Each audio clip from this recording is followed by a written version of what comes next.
Blog Talk Radio. Welcome, world. Welcome once again to Tuesday Talk with Key West Lou. I am your host, Louis Patrone. A wild evening. Elections going on in Virginia, New York City, New Jersey, all over the country. The most important one, I assume, tonight is the Virginia race. Very interesting so far. McAuliffe is losing by 200,000 votes, with 61% of the vote in. Youngkin is ahead of him, considerable amount. It seems 200,000 votes. But NBC and the other stations are saying too soon to call. Too close to call, rather. Not too soon, too close. Apparently, those areas of Virginia that generally go Democratic big have not come in yet full steam. There's still, 39% of the vote to be counted, and they're waiting for that. I don't think McAuliffe is going to win. I feel sorry. I'm a Democrat at heart, and this Youngkin, I'm going to say it this way, didn't pull the wool over my eyes. He's a Trumpy at heart and stands for the same things. He just knows how to say it in a different fashion. I'm very impressed that they were able to make education such a major issue. It's wrong. The people are stupid who accept this line in Virginia. The parents should be involved in the education of their children. They are. They join the PTA. They go to school meetings. They have teachers' conferences. They can go to the meetings of the school board. They can talk at the school board meetings. What do they want? This is the way it's done. Professionals must be involved first in the education of our children. I, as a lawyer, don't even know what goes into preparing a proper curriculum for a child. That's all I can say. And they've rabble-roused the people of this country on an issue, one of those cultural, social issues that they always do. It's wrong because it's not a big deal issue. It's not an important issue, but they make the people think it is. I see Youngkin winning tonight. Does this mean that the Democrats are in trouble for next year? I hope not. I really don't think they will be because Biden already has a good track record. Manchin and Sinema have screwed up his social infrastructure package. At some point, it will get passed. Not everything is in it, but from what I understand, and I'm just like you, I just listen to TV and read the papers, it's more than anyone's ever gotten. It's a big package overall. And so I think it won't affect the Democrats come next year because by that time, Biden will have more. Look what he did last year. He comes in COVID. He's giving people money. Families with children got money. He made sure the pills got out, the vaccines got out. He did what Trump couldn't do. Trump had the bullshit and Biden produced. So I'm not concerned. I don't like what's happening tonight, but I'm not concerned. And I'll be shocked if the Democrats win in Virginia, even though the TV analysts are saying too close to call with a 200-vote margin out there. Could be they're right. I hope they are, and I hope it goes the Democratic way, but I doubt it. Now I want to tell you about another election. State of Virginia again. Very interesting. But this election took place in 1758. That's like what, 18, 20 years before we even fought the Revolution. The election was for the House of Burgesses in Virginia. And this is the way elections were generally held back in those days. And keep in mind, you know how they're run today, ballot boxes, secrecy as to how you vote, et cetera, et cetera, et cetera. Here's what happened back then in 1758. The election had no ballot box. Individual citizens didn't sign a ballot. Everyone knew where people stood. They would meet in a particular town. The candidates would come. They'd sit in a big hall. The candidates would speak. people supporting them would speak, and then they'd vote. The vote was by hands up or by yelling, and it was determined who had won the election. Yes, that's the way it was done back in those days. And so it was by voice vote or show of hands. And the key to this whole thing, and this is what I find amusing, the candidates were expected to bring alcohol with them, booze to share with the people who were to vote. So they'd show up with the booze long earlier in the day with all this alcohol, booze up the candidates, party with them before the election was held. And they were expected to bring the alcohol. George Washington was a candidate for the House of Burgesses in 1758. Now, he was already a wealthy man. He was a planter, okay? And he had a reputation. He had fought brilliantly in the French and Indian Wars, and everybody knew who he was. Now, here is what the father of our country subsequently brought with him in the way of booze to get the voters to vote for him. He plied them. He boozed them up, the potential voters, with 47 gallons of beer, 35 gallons of wine, 2 gallons of cider, 3.5 pints of brandy, and 70 gallons of rum punch. I'm laughing as I'm reading this. Can you imagine? Be great if we did things like this today. I'm only kidding. But that's how they did it.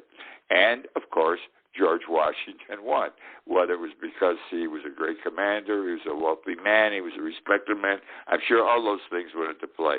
But if he didn't bring all that alcohol, he probably would not have run.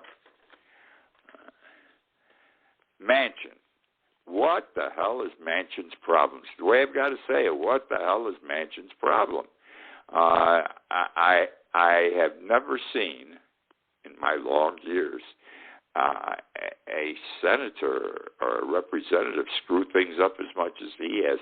This goes back to Joe McCarthy. McCarthy screwed everything up.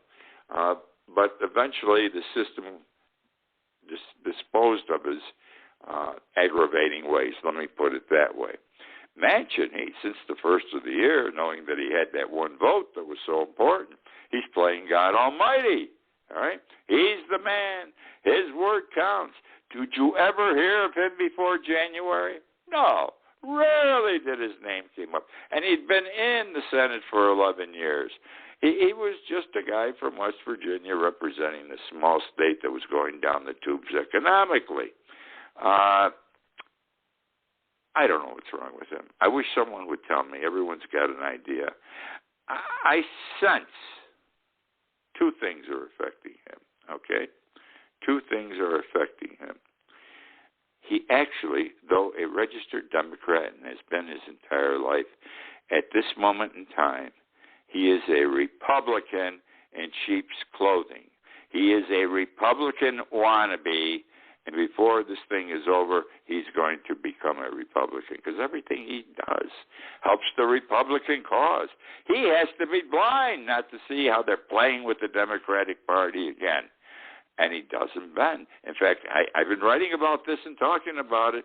Every day he comes up with something new. All right? Every day. I don't know where he gets all these things. What was it? Yesterday he spoke. He had a press conference, and he was upset. He was upset. Nobody was going to tell him what to do, and he was against this and he was against that. He wanted to see the numbers first, et cetera, et cetera. Not a very popular man at the present time with the Democrats, and won't be after this thing is over.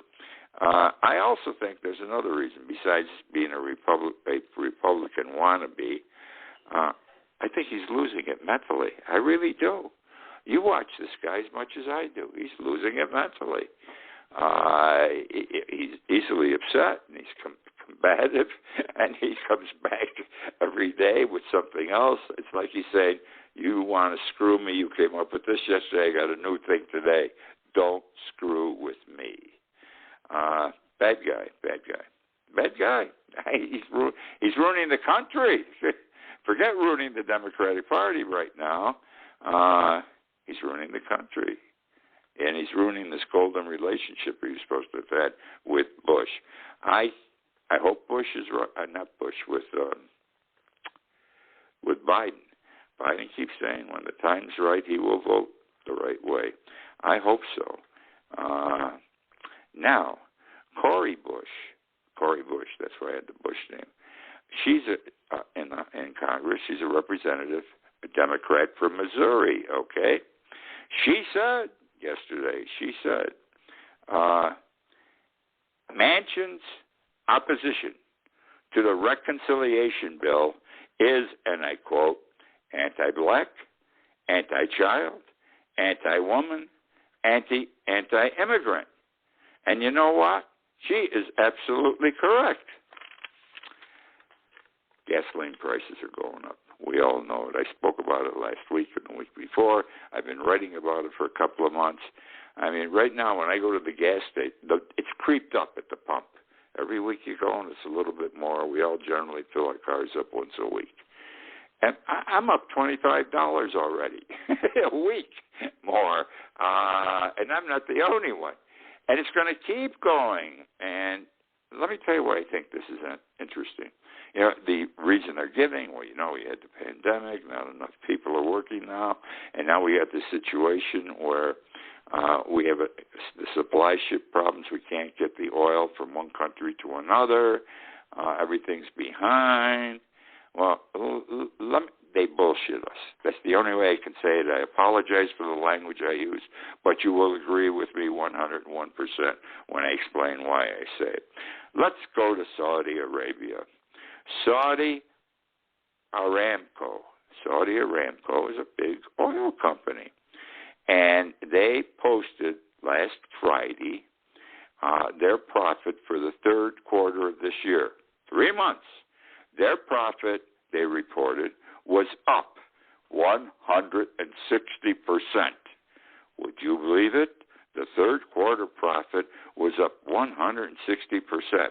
Let me put it in proper perspective. 160% in dollars is $34 billion. Can you imagine? I'm paying $25 more a week. You're paying more and more every time you fill your car up.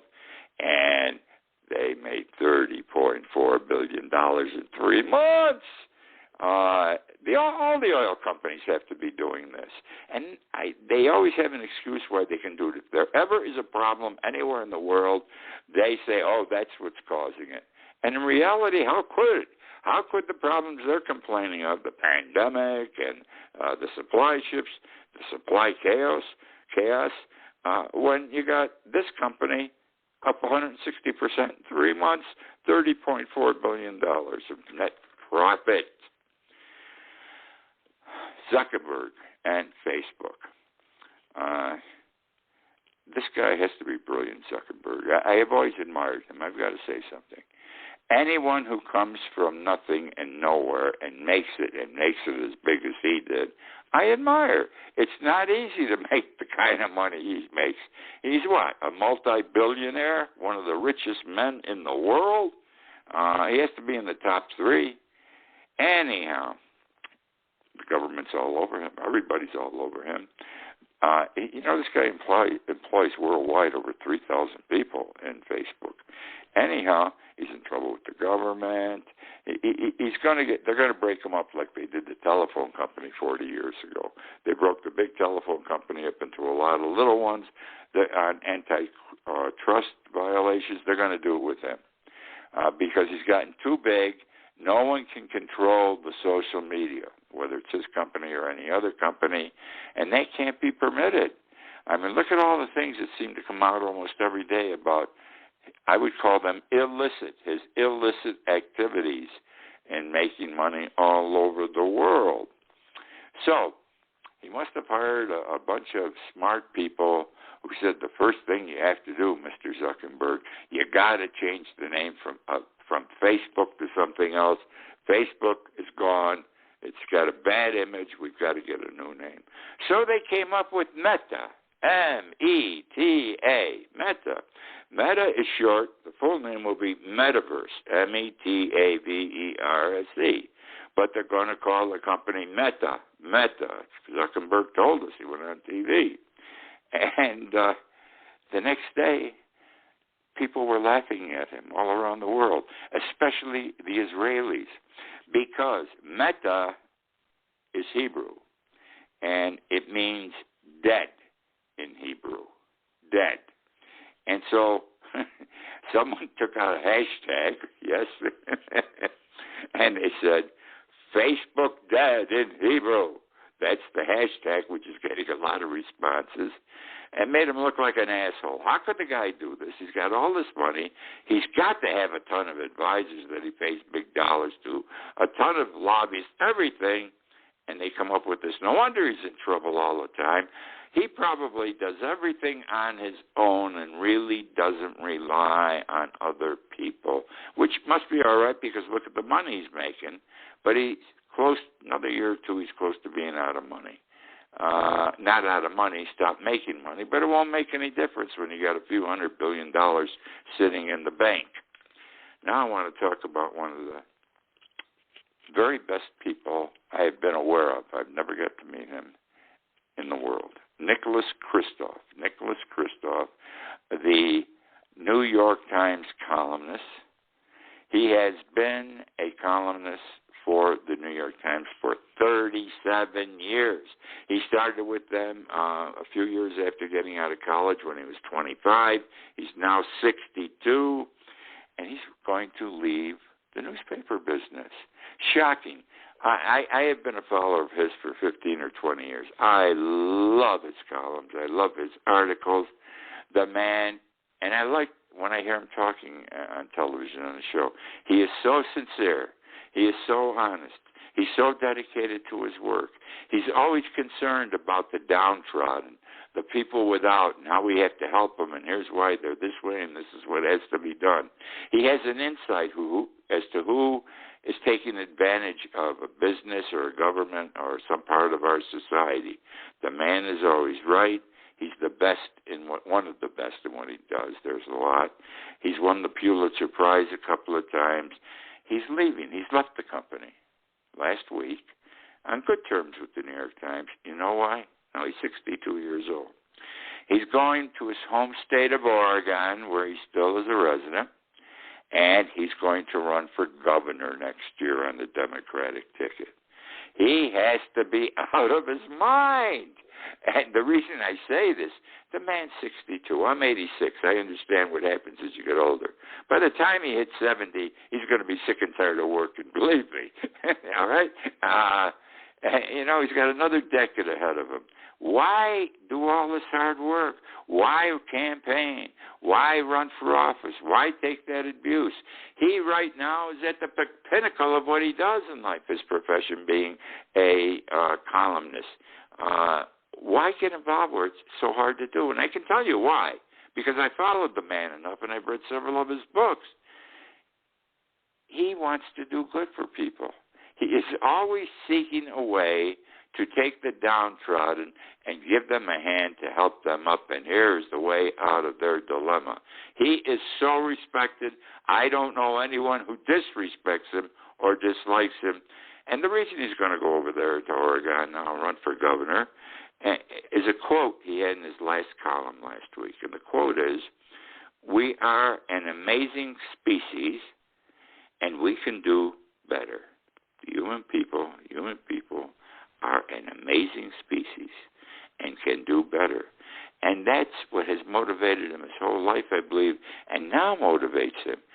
I believe this fella believes that he can jump in there, run, win, and then run the state of Oregon the right way, show the rest of the country how these things must be done.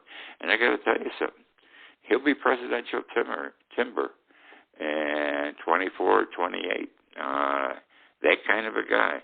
Again, I say he's crazy because now he's reaching that time in life where he should sit back and enjoy, write a few less columns every month, take it easy, travel with his wife, enjoy the grandchildren, all that sort of things. And he's passing that lifestyle by because he wants to go to Oregon and do something politically that would help. And I've got to believe in the back of his mind, then he can go farther and help the people of our country even more. Sincerely. Now our dear friend Kristen Sinema. She's the other half of Manson and Sinema. They should have been a vaudeville act. Anyhow, I don't have much respect for her either. And when people disrespect someone, it's because the person who's disrespected brought it on themselves. She is a senator from Arizona. She believes she is another John McCain. She will never be another John McCain.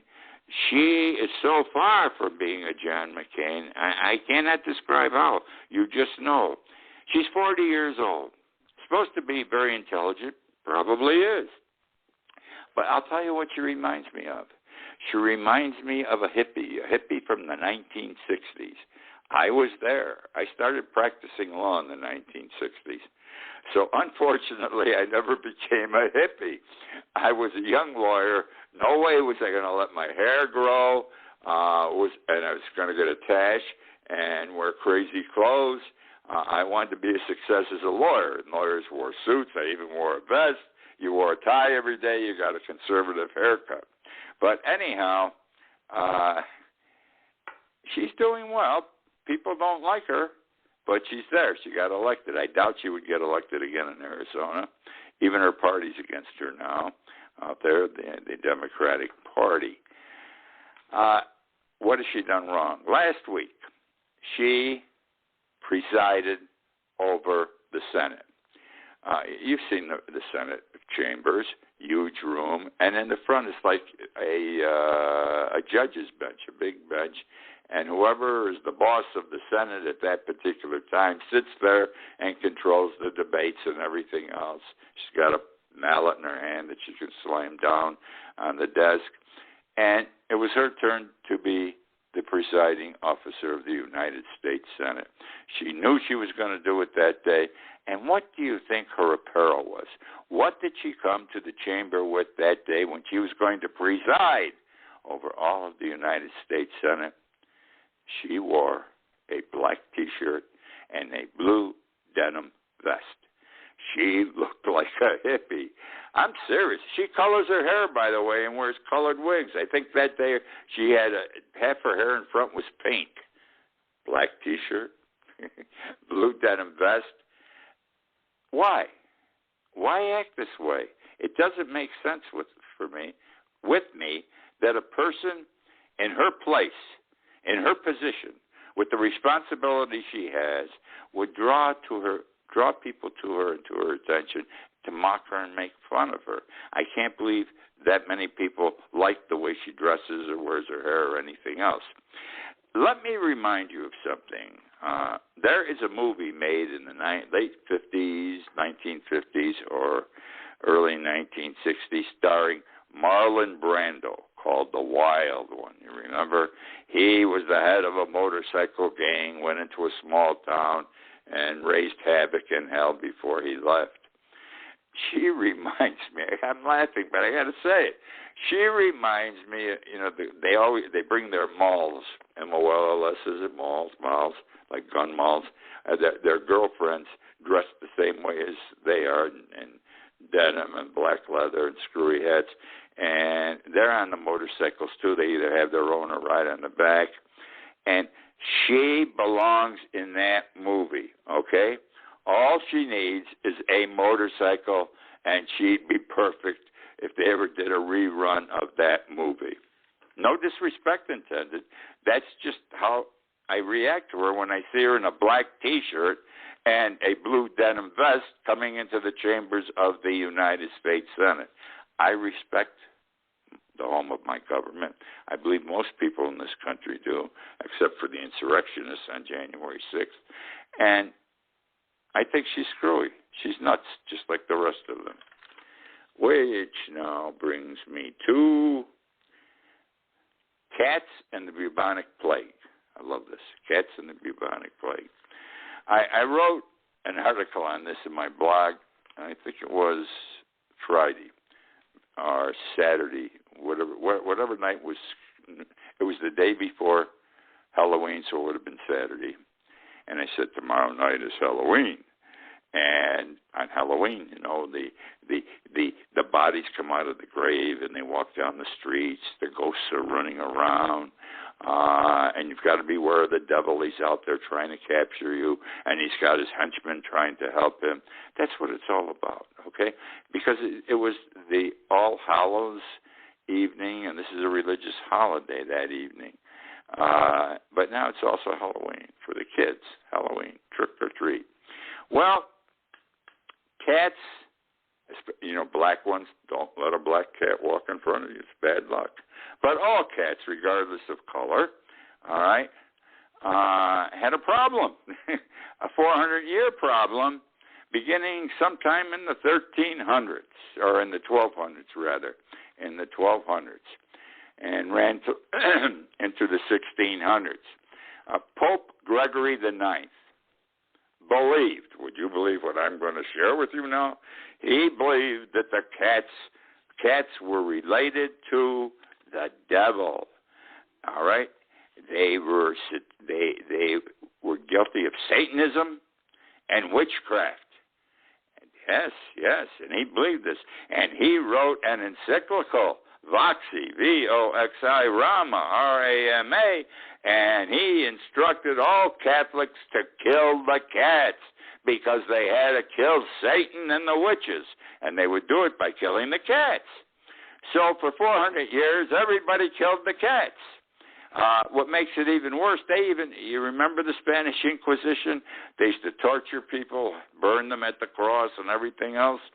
Well, they set up a special inquisition for cats, special place where they take them, they burn them, they torture them after giving them a trial, of course, like the witches in Salem to determine they were witches or associated in some fashion with the devil. Now, within 100 years, there were no more cats. I think they killed 400,000 cats. There were no cats. Well, so what? Well, forget that it's not nice to do something like that. The problem was cats kill rats. Follow me. Cats kill rats. Rats carried the bubonic plague. They carried the virus for the germ, whatever it was, for the bubonic plague. Rats. It would be in the hair on their bodies. And without the cats to kill them, the rat population grew, so the bubonic plague spread all over Europe. It started in Asia, by the way, and then moved into Europe big time. And all these people died. There was no cure. There was no vaccine at the time. There was nothing for it. What would happen was the flea. There was a special flea. It was called Yersinia pestis, that would either get into the human body by scratching the human, somehow the rat, or the flea would fly off the body of the rat, the hairy body, and land on the human being's body and bite and infect, and the person would die. And that's how we got the bubonic plague. Because some asshole pope, excuse me, I'm a Catholic, said we got to kill them. They're bad people. They're the devils. They're married to the devil. All right, and that was Pope Gregory IX. Well, that's the show for tonight. I hope you've enjoyed it. I enjoyed doing this show. I love doing this show, okay? And I'm thinking very seriously of expanding it time-wise and content-wise and several different ways also. But whatever, that's the show again for tonight. Join me again next week. Till then, thank you and good night.